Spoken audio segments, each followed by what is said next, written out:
Welcome to another edition of Believers Talk with Joe and Steve. I'm Joe. I'm Steve. And we're here to give you some more league news. It seems like every day there's something new going on. So it's exciting, but kind of I wasn't ready for it, you know what I mean? All this moves so fast. We have a couple signings, a trade, and some big news. So let's get right to it. First, we're going to start with our Buffalo Bills. So I don't know, Steve, if you want to talk about that a little bit? Yeah, they signed a defensive end. Actually, I have to look at the pronunciation. I was just going over this. Otdighizuwa. There you go. Out of he was from UCLA. He was a third-round pick in 15 by the Giants. Okay. 6'4", 264. It won't count like the Vernon Davis and Ivory signing. It won't count against the comp formula for us, so that's a benefit with that. Absolutely. Played for the Giants in 15, 4 games, was injured, had 3 tackles. 16 played for the Giants for he was in 14 games and had 3 tackles. So there's not much there. Right. Kind of taking a flyer on him. He does have some upside. He's been banged up with injuries. The Giants drafted him to kind of be like Tuck. Okay.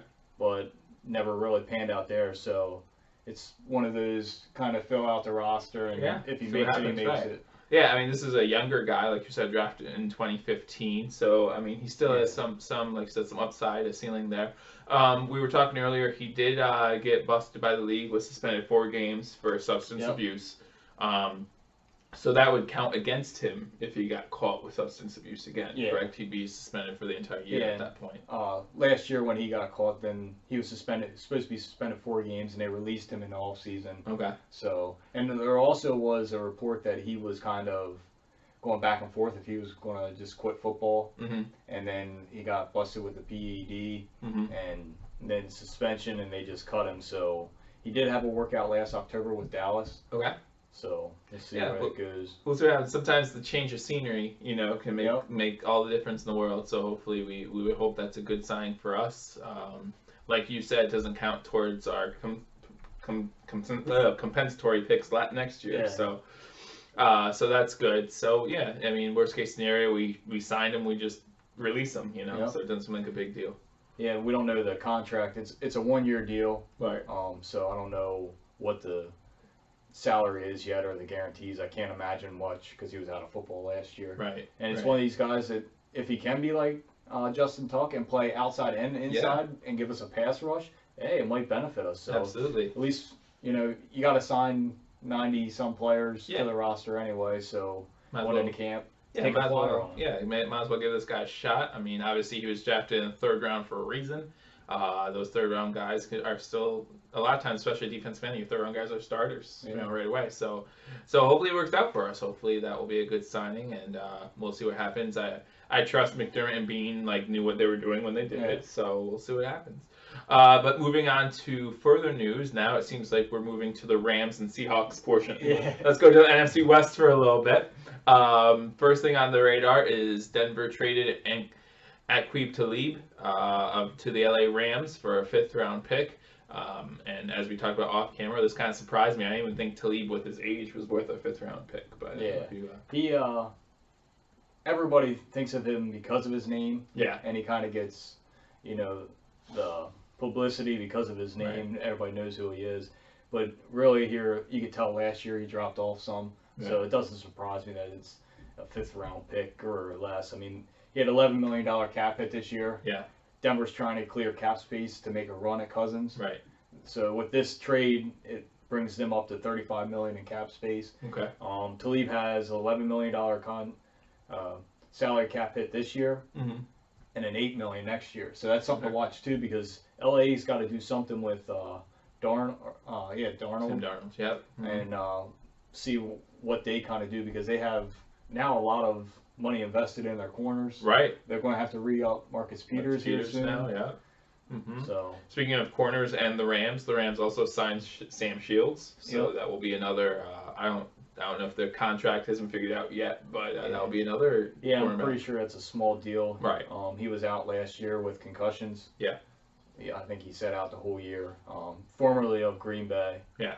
So yeah, they're going to be, if Sam Shields is back playing the way he was in Green Bay, that's a nice tough. Pickup. They're going to have a nice secondary. So absolutely, you figure with Peters, now Talib, and then Shields. I mean, that's pretty intimidating. That's almost as intimidating as if the Bills sign E.J. Gaines, and imagine that with Vontae Davis now. So, and also Rams news, they traded their linebacker Alec Ogletree and a 2019 7th-round pick to the Giants for the Giants' 4th and 6th round picks this year. Yeah. So I don't know if you want to talk about that at all. Yeah, it's kind of weird because Ogletree just signed a 4-year, $42 million contract last October. Right. And they ship him out, so it must not have worked for him. Mm-hmm. And another thing too is trying to clear cap space. Maybe they saw this Talib trade coming, so they were trying to get that out before. But a lot of it is they need some cap space to make some moves that they want to do because they have Aaron Donald and Donald and Ty Gurley coming up for contracts soon. Right. Plus they have Sammy Watkins now a free agent this year. Yep. They franchise tagged LaMarcus Joyner, so they have to kind of find some money somewhere to get some guys signed up long term. Absolutely. But moving on down the list here, now we go to the other team in the NFC West that has been making crazy moves recently, the Seattle Seahawks. They traded their defensive end, Michael Bennett, and a 7th-round pick to the Eagles, which kind of was surprising that the Eagles were suited. I didn't think that of the Eagles when I heard about this.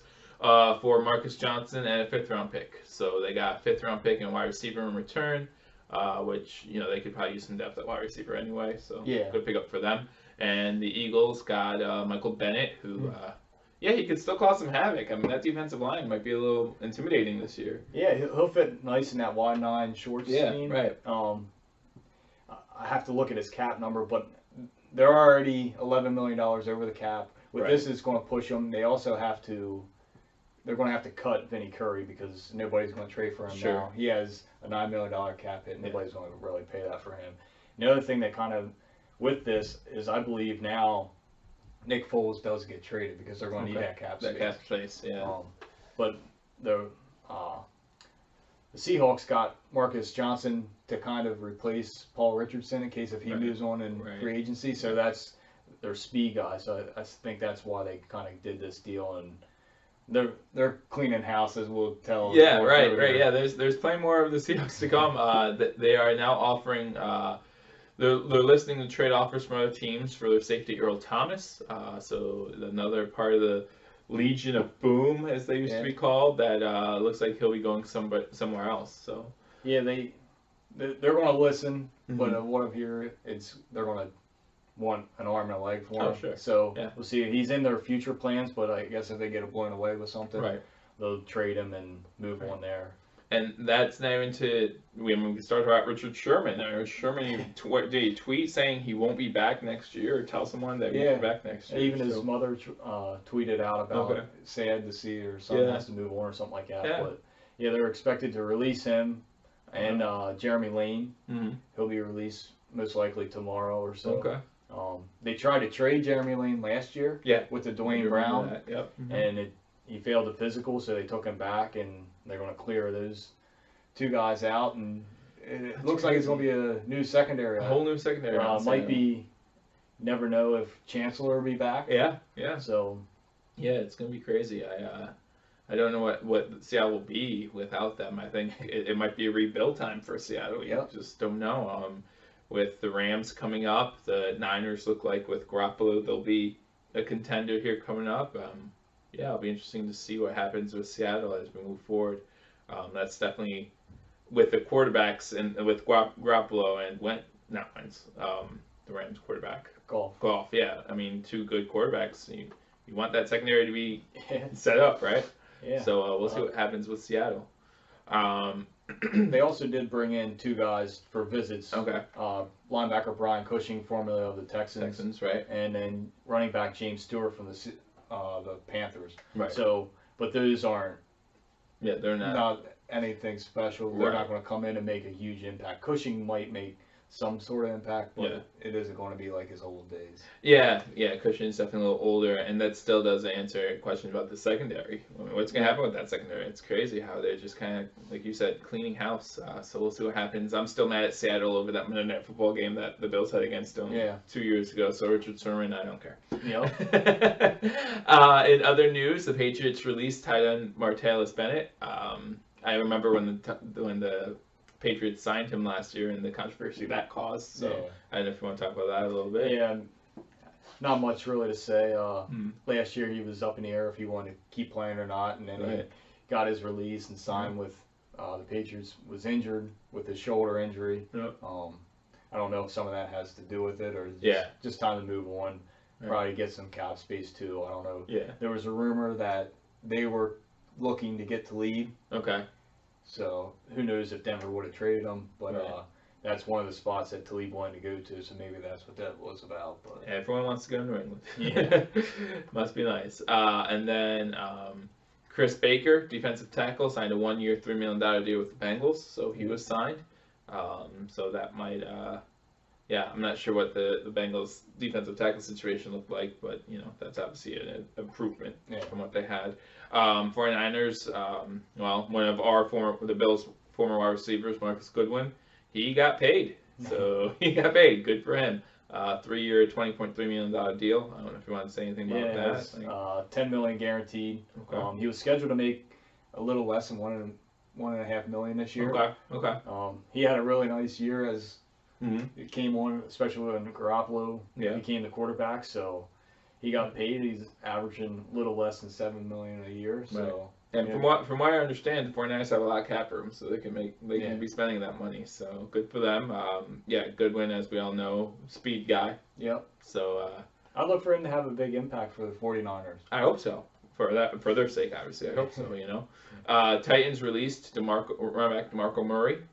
He's getting up there in age as well. I think 30 years old. So I think he was there 2 years. Yeah. Yep. So the other thing with this is, I saw that now there's only 5 running backs that aren't on a rookie contract.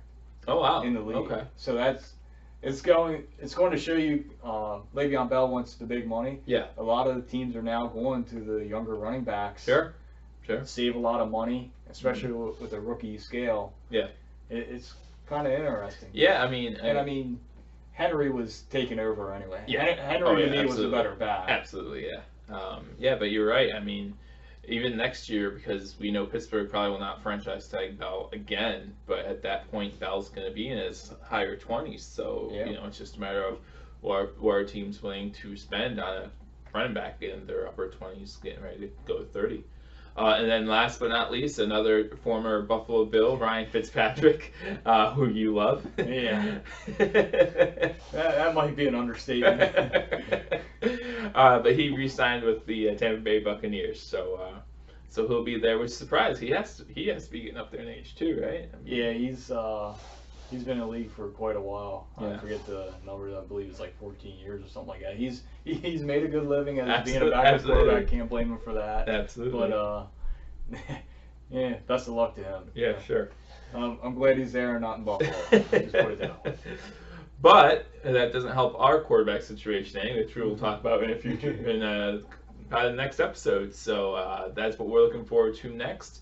But that's pretty much it. That's all we have for current NFL news. Obviously, that's probably changed since this video started, but that's all we have for now. So if you haven't yet already and you're interested in continued content around the league, Buffalo Bills content, or anything in between there, please be sure to just subscribe to the channel. Like or dislike this video and comment. Maybe teach us how to say that defensive end's name. But we appreciate it and we look forward to hearing from you. So until next time. Go Bills. Go Bills.